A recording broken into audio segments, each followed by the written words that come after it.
Man has been building homes from the beginning of times, and these homes and structures have given a rise to the society, and these societies have created great civilizations. When we travel, what is that we actually see? We see monuments, we see buildings, and these buildings and monuments are the milestone of our history. They talk about our roots, they talk about our history, and they talk about the human achievement. Architecture shapes our aspiration and it marks the collective human journey that we have traveled all these millennia. Very rarely we find programs in our television and social media about architecture or the built environment, but yet you do find a lot of shows on cookery and as well as on fashion. So there is a dearth of programs that showcase architecture. This documentary primarily exposes our viewers to the education of an architect and thereafter his practice and what all an aspiring student. It exposes us to the multifaceted life of a designer. It's a story and I call it Why Architecture.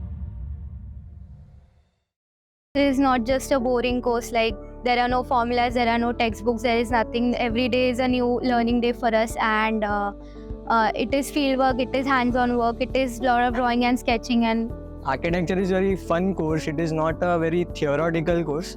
It is very practical things we do. We make models, we do sketching, we do drafting. We don't have to buy at anything. It comes from inside. Everything is different. It's fun. So architecture is all about model making. Not every time you need a pen and a paper to write, but sometimes you have to also make some 3D objects, make some enclosed things, figures, so that you can understand and you can make others understand better. This is a model from our site visit to Patalkot, where we were understanding the setting and the place, where we saw how contours work and how to build structures in contours. During my education in architecture, I acquired a certain skills and which were animation skills, and they helped me to create comics. These are a certain comic books that I work on. Amar Chitrakatha, Tinkle and Jump Up, and these are a few of those illustrations that I have been working on, and it helps me to become a great storyteller and a comic maker. My father retired from Indian Army and I had no background in architecture.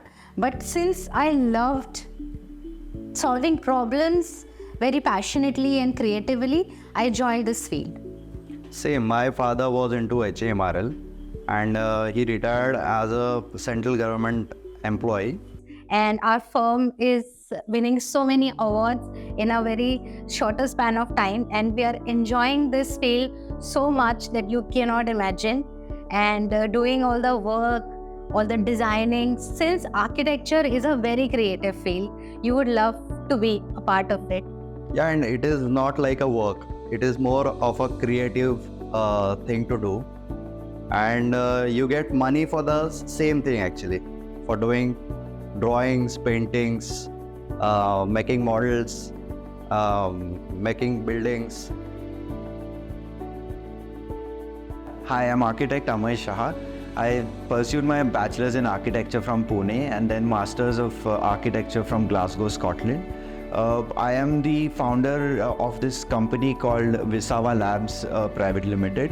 Visava Labs is primarily an initiative that looks into affordable architecture in the rural spectrum of India. So what we are trying to do is we are trying to provide some basic information and design services on a platform through app and a website, and we also call ourselves as the first digital architect. Now the beauty of this is that even though I have practiced in traditional space of architecture where it's designs of buildings and interior spaces, the architecture is now opening up new possibilities when it comes to technology, when it comes to innovation. And moving ahead, I think this spectrum of architecture is going to diversify further. and there are going to be more niches that are going to be available for students at a wider level to venture into. So technology in the near future is going to play a big role in architecture, is what we feel. And at Visava Labs, we're trying to capitalize that, and are heavily invested into research and innovation to kind of support that.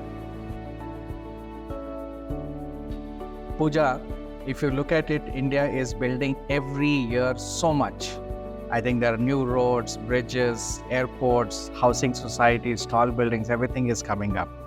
How do you see our next generation of students going to fit into this economy?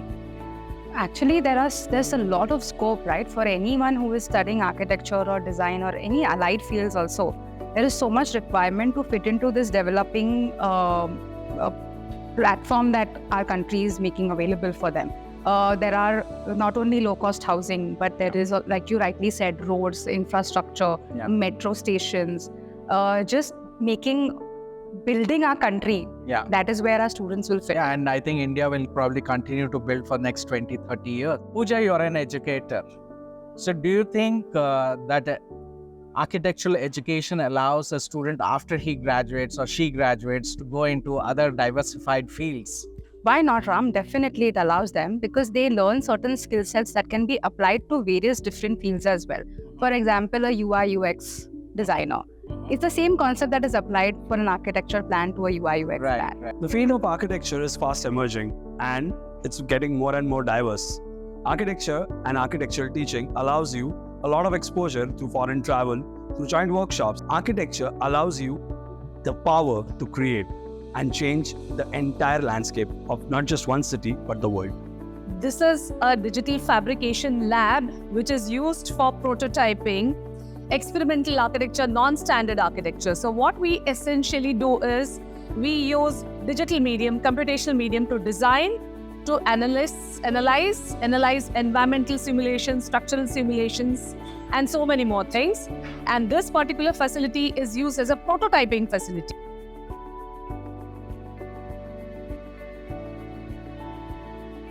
I came from Amravati, a smaller place, and to do architecture in Pune. And I got settled here in Pune. In last 20 years, I have grown from nothing to building an empire where we have 100 architects, a team of 100 architects with us. Today we are doing projects of various magnitudes, right from a multimodal hub, which is going to be India's largest multimodal hub, to a lot of housing projects, a lot of commercial buildings, even for multinationals. Architecture opens a wide spectrum of options for you. I want to encourage parents and students to opt for architecture, especially from small towns. I think it's a huge market. I think we are less of architects. I think pan-India, I think we are about more than 1.5 lakh short as far as architects are concerned. If we compare architects with the IT industry, the initial growth is very fast, but then you stop. But in architecture, initially it will be slow. If you give 5 years to your profession, then sky is the limit. Nobody can stop you. You can work till, like how Christopher is working, he's 81 and he's the master. So age is just a number, and you can have a nice practice, nice retired life. There is no other profession in this world as good as architecture. You can have a good profession, you can make a lot of money. If you're money oriented, you can. If you are not, you have social activities, you have colleges, you have other activities. So no other profession can give you so much as architecture can give you. But I think this thing should really catch up the new generation. 10 years back, we had sponsored the Mary Kom. She's the world 5 times world boxing champion, India gold medalist, and she wanted a sponsor for her first world championship.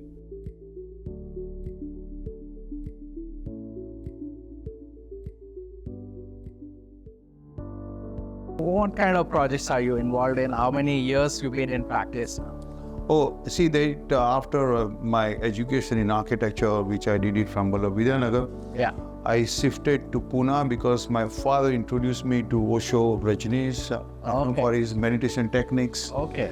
And I did not have much of a choice what to do in Ahmedabad after my graduation, so I took a plunge into world of meditation. And there's a Buddha field created by our master in Pune, and I became sannyasi in there. So one can sum it and say that if you want to have good life, you have to be a designer. I see that truly that if you are a designer, you have a great life. So architecture as a profession has a lot of scope, and we always explain architecture as a profession in this pendulum which is there, where if you do a course of architecture on one side, you can move into the design professional stream. That is, you can do interior design, set design, furniture design, right up to graphic design. Whereas on the other side, you can go into the domain of landscape architecture, architectural conservation, urban planning, environmental planning, till building engineering and management. So this gives an opportunity for anyone who attains a basic degree of B.Arch to move into both these fields, because this right-hand side field is mostly with the engineers and social science graduates, where the left-hand side field is with design professional, and architect is only one kind of a course which gives you the opportunity to move into both of them. So this is a permanent exhibition of our institute which displays the work of students from first year to final year. And this work is done in terms of drawing. That first year when you do pencil drawings, and slowly it moves on to computer. Along with the drawings, we make a lot of models, study models and final models, which are displayed here. They are part of the study to understand the space requirements, understand the textures, understand the quality of the buildings. And these are all historic buildings. You can see the church there, you can see the Pune Mandai here. And as the years go by, these buildings start becoming complex. From a smaller house, you start seeing these buildings which are residential building, museums, etc., right up to the multi-story building that you see over there. So this is the level of complexity, and in 5 years, the students learn this. And this exhibition is open all the year, and parents come over here to see what architecture is all about, and it gives a window into architecture as to what the course is all about. Thank you. Recently, I got the news that this only girls' college, what girls can make the miracle, and how they build a nation, how they represent India outside is now we are 5th in the world. That recently, I just last week got the news. Architecture is one of those unique professions which touch upon almost all facets of life, and it's a melting point of various disciplines such as humanities, technology, art, and therefore the students of architecture have a diverse future. So they can take up planning, they can take up conservation, landscape architecture, environment sustainability, environment planning, and so many aspects. And a country like India, which has a very bright future, and for next 20 years, the country is really going to grow big. There is a lot of opportunities for architects, not only in the core domain of building design, but also in the allied disciplines. So I think the country is in really need of very good architects and professionals who are trained as architects who can contribute in various domains of design. An architect is like a music composer for an entire symphony orchestra. He controls all the disciplines, all the different various instruments, and he joins them all together and creates music. Similarly, we create architecture, which is beautiful and which impresses the entire world. Whatever is built is part of the architectural vocabulary. Architecture is one of the 3 basic necessities of life. The first 2 being food and clothing. While we always remember the importance of food and clothing, we forget the importance of architecture. It forms the very basic of what we do. From the first breath to the last, we spend it in architecture, and it gives shape to our lives. But we forget the people who are behind that. Architecture is the face of our civilization, and it's the architects who are the executors of that face. We give shape to your world.